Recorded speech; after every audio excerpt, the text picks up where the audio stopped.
कहानी का शीर्षक है भगवान का संदेश।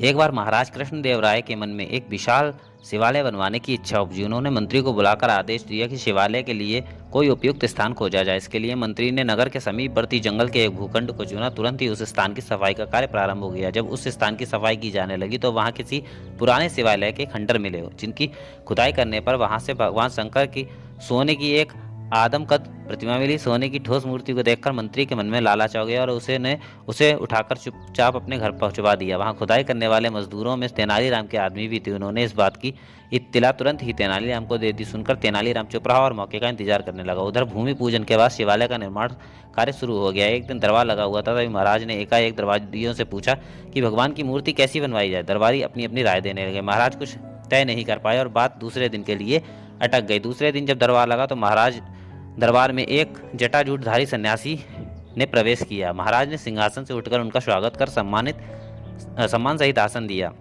सिंहासन पर ना बैठकर सन्यासी बोले, राजन, मैं आपकी चिंता का निवारण करने भगवान शिव के आदेश पर यहाँ उपस्थित हुआ हूँ और आपके लिए उनका संदेश लाया हूँ। भगवान शिव का संदेश? महाराज रोमांचित हो उठे। यथाशीघ्र बताएं ऋषिवर, क्या संदेश भेजा है भगवान शिव ने? राजन, मंदिर के लिए भगवान शंकर ने स्वयं अपनी स्वर्ण निर्मित आदमकद प्रतिमा भेज दी है और इस समय वह मंत्री जी के घर पर रखी है।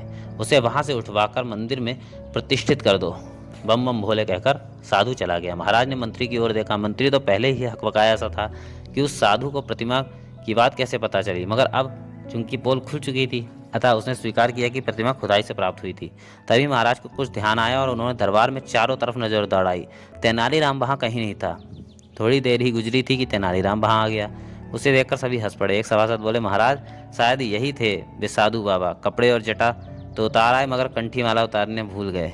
एक बार फिर हंसी का ठहाका गूंजा। अब मंदिर का कार्य तेनालीराम की देखरेख में होगा, महाराज ने घोषणा की।